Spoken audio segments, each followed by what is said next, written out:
Let's zero the turrets on our Revic Acura RS25i. So on this setup, we've got a raising elevation turret and windage turret. The windage turret's actually capped.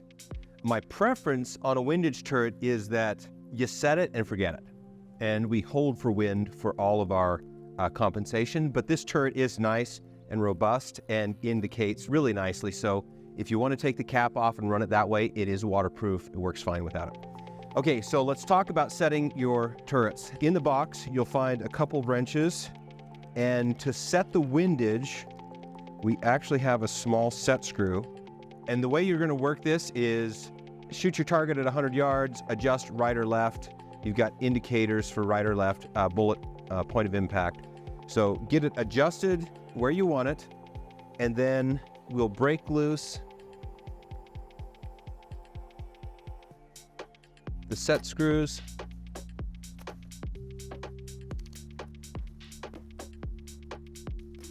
Sometimes you can do that with just two, but there are three there. So if it'll slip without clicking, adjust it back to 0.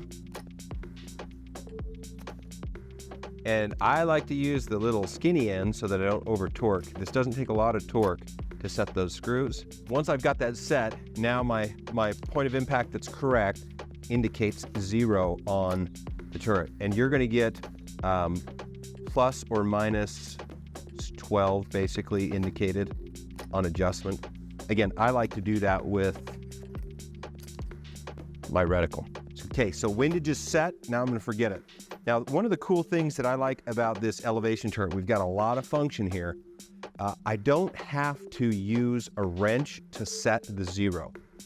And this is handy if you're in hunting camp, you're in, out in the field, and you want to make a small adjustment. You don't have to go searching for a wrench to make a setting change. If I'm setting up on paper and I'm at 100 yards, and let's say I'm 2 minutes low, I would dial my point of impact up 2 minutes, and that would move my bullet point of impact 2 minutes, so I would be right on. If you want to shoot again to confirm it, that's fine. And then all I do is I just hold the knurling on the turret. Okay, turn this turret right here, holding the knurling, and that little cap comes off. This whole elevation cap assembly comes off.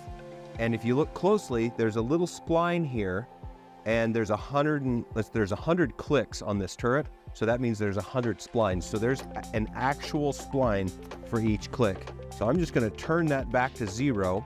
I'm gonna find that spline, slip it down, make sure the assembly's put together, and then tighten that screw up. Now the cool thing is, if I don't tighten that up all the way, it rattles a little bit, but I'm still on my 0 and it can't slip.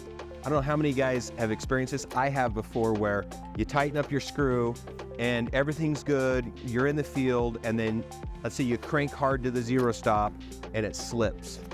You just lost your whole 0. The nice thing about this turret arrangement is that 0 can never slip because of those splines. So I'm gonna go ahead and tighten that all the way up just to finish it. And now I'm set up on 0 and my gun is shooting 0. And when I go to the field and use this thing, all I'm gonna do is I'm gonna dial my elevation up or down, and I'll leave my windage set, and I'll use the reticle to hold left and right. This scope does have a 0 stop, and I wanna show you how to set that in the next video.